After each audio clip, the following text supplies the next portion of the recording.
प्यारे दर्शकों नमस्कार। तारीख है आज 4 जून 2026, दिन वीरवार, हिंदी तिथि ज्येष्ठ माह कृष्ण पक्ष चतुर्थी। आइए नजर डालते हैं हमारे प्यारे राज्य उत्तराखंड की तमाम बड़ी खबरों पर। वीडियो शुरू करने से पहले कमेंट बॉक्स में जय हिंद लिखकर हमें सपोर्ट करें। तो चलिए शुरू करते हैं। उत्तराखंड में पूर्व सैनिकों और अग्निवीरों के लिए बनेगी नई आर्म्स पॉलिसी, कैबिनेट में रखेंगे प्रस्ताव।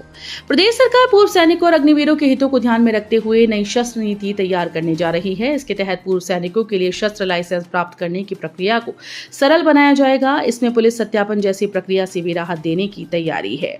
प्रदेश में बड़ी संख्या में पूर्व सैनिक रहते हैं। जल्द ही सेना में अग्निपथ योजना के तहत अपनी सेवाएं देने वाले अग्निवीर भी घर वापसी करेंगे। ऐसे में उनके रोजगार और उनकी सुरक्षा के दृष्टिगत उन्हें शस्त्र रखने में कोई परेशानी ना हो, इसके लिए नई शस्त्र नीति बनाई जा रही है। इन सैनिकों को शस्त्र चलाने व इसे संभाल कर रखने का पहले से अनुभव होता है। ऐसे में उन्हें कई राहत दी जा सकती हैं। नौतपा उत्तराखंड में 4 दिन भी नहीं तपा। इस बार मौसम ने अलग ही रुख अपनाया, गर्मी से मिली राहत। उत्तराखंड में इस बार नौतपा का प्रभाव कुछ एक दिन ही देखने को मिला। आमतौर पर नौतपा के दौरान भीषण गर्मी लोगों को परेशान करती है, लेकिन इस बार 25 मई से 2 जून तक मौसम ने अलग ही रुख अपनाया। शुरुआत के 2-4 दिन जरूर गर्मी ने अपने तेवर दिखाए, लेकिन इसके बाद मौसम ने करवट बदली और बारिश व ऊंचाई वाले क्षेत्रों में बर्फबारी ने तापमान में गिरावट ला दी। नौतपा के पहले और दूसरे दिन मैदानी इलाकों में तेज धूप और गर्म हवाओं ने लोगों को परेशान किया।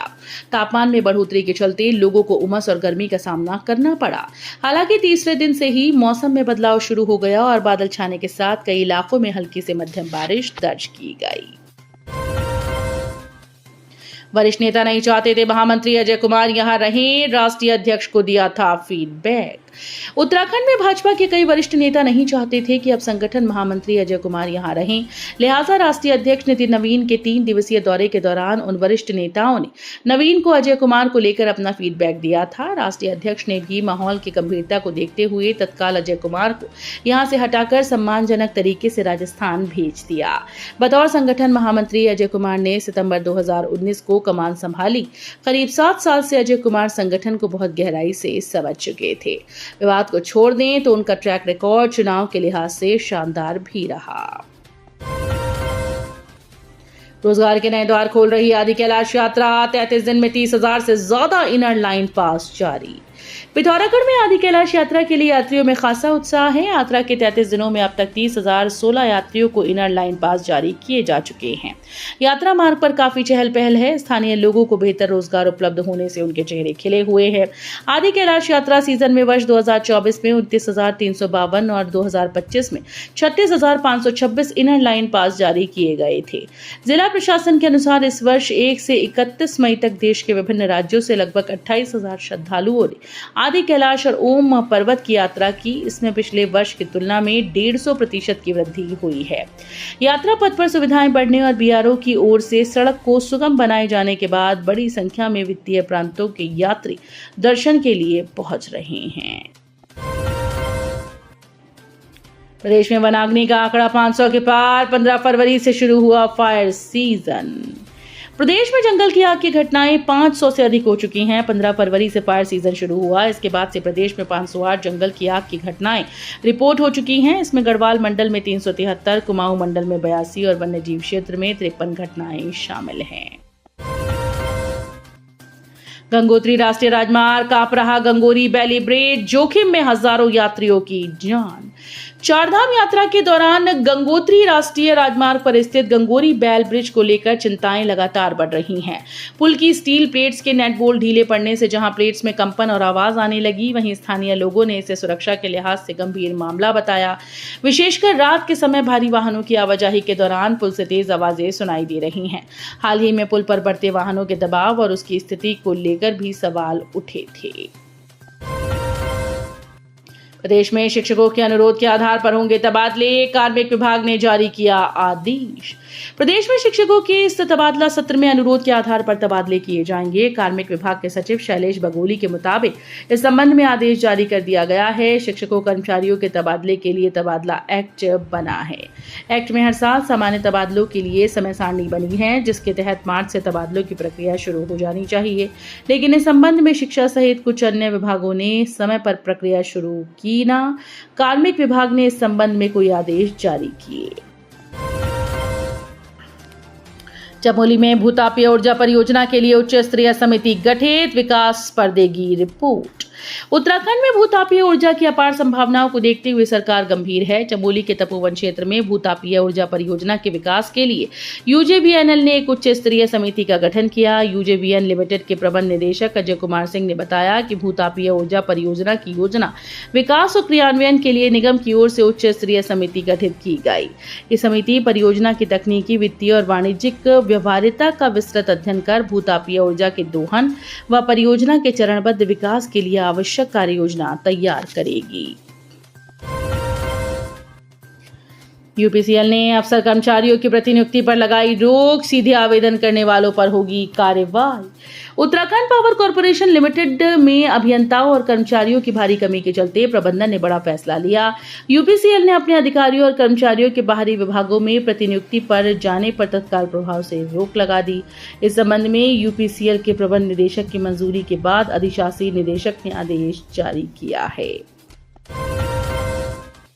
साइबर ठगों ने पुलिसकर्मी के खाते से उड़ा 1.71 लाख, एफआईआर दर्ज।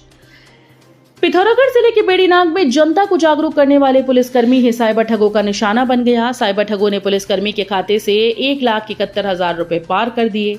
जानकारी के मुताबिक बेड़ीनाग कोतवाली में तैनात पुलिसकर्मी संजीव यादव ने तहरीर दी। उन्होंने बताया कि 30 मई को गूगल पे के माध्यम से खाते में जमा धन की जानकारी ली तो उसे संदिग्ध निकासी का पता चला। उसने बताया कि एक दिन पूर्व उसके बैंक खाते से 1.71 लाख रुपए की धनराशि नोवाकॉम सॉल्यूशन प्राइवेट लिमिटेड के नाम पर ट्रांसफर की गई। बताया गया कि उन्होंने खुद से संबंधित को कोई भी ट्रांजैक्शन नहीं किया, ना तो किसी लिंक पर क्लिक किया, ना ही किसी के साथ खाते की कोई जानकारी साझा की। उन्हें खुद मालूम नहीं कि कैसे उनके लिंक खाते से साइबर ठगों ने धनराशि पार कर ली।